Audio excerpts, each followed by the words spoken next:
అనేక మంది ఉద్యోగాలు పోతున్నాయండి, పింక్ కార్డ్స్ ఇచ్చేస్తున్నారండి, లేకపోతే షేర్ మార్కెట్లు కుదలైపోతున్నాయట, పరిస్థితులన్నీ విచిత్రంగా ఉన్నాయట, మళ్ళీ రెసెషన్ రాబోతుందట.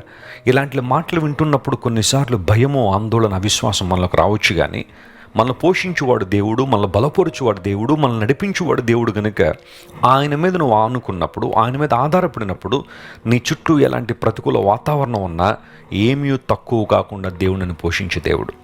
నా మటుకు నేను సాక్ష్యం చెప్పగలను. మా పరిచర్యలో ఎన్నో అవసరాలు, ప్రతిరోజు నెల తిరిగే లోపల ఎన్నో అవసరాలు మాకు ఉంటాయి. కానీ దేవుడు ఏ విధానంలో ఎవరి ద్వారా అవసరాలు తీర్చేలా దేవునికి తెలుసు. ఆయన ఇచ్చే సహాయం ద్వారా అనేక మంది సువార్త వింటున్నారు, వాక్య సత్యాలు వింటున్నారు, ప్రభువు ప్రేమను అర్థం చేసుకుని దేవుని దగ్గరగా జీవించగలుగుతున్నారు. అరచు పిల్ల కాకుని పోషిస్తున్న దేవుడు నిన్ను నన్ను మర్చిపోడు. ఆయన ఈ వాగ్దానాన్ని ఈరోజు క్లెయిమ్ చేసి ప్రభువును స్తుతించండి. విశేషమైన ఆశీర్వాదాలు మీరు పొందుకోవాలని దేవుని సేవకునిగా నేను కోరుకుంటున్నాను. ప్రార్థన చేసుకుందాం. ప్రేమగల తండ్రి, ఈరోజు మీరు మాకు ఇచ్చిన వాగ్దానాన్ని బట్టి నీకు స్తోత్రాలు. నీకేమీ తక్కువ కాదు అని వాగ్దానం చేసావు ప్రభువా.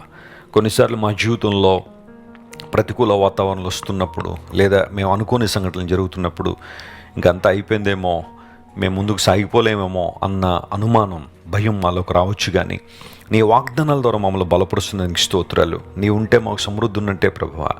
నీవు మమ్మల్ని సమృద్ధి గల చోటుకి నడిపించే దేవుడు కనుక నీకు స్తోత్రాలు. ఈ వాగ్దానాన్ని వీక్షిస్తున్న మా ప్రియులందరినీ నీ ఆత్మశక్తి చేత మీరు నింపండి, బలపరచండి. పరిశుద్ధాత్మదేవ, నీ ఆలోచన వారికి ఇచ్చి సకల ఆశీర్వాదాలు వారి మీద కుమ్మరించండి. అన్ని విషయాల్లో తోడునండి. అనారోగ్యాలతో ఎవరైతున్నారో స్వస్థత ఇవ్వండి. అప్పులోబులు ఉన్నవారిని లేవనెత్తండి. ఇరుకుల సమస్యలు ఉన్నవారిని విశాలమైన స్థలానికి నడిపించండి.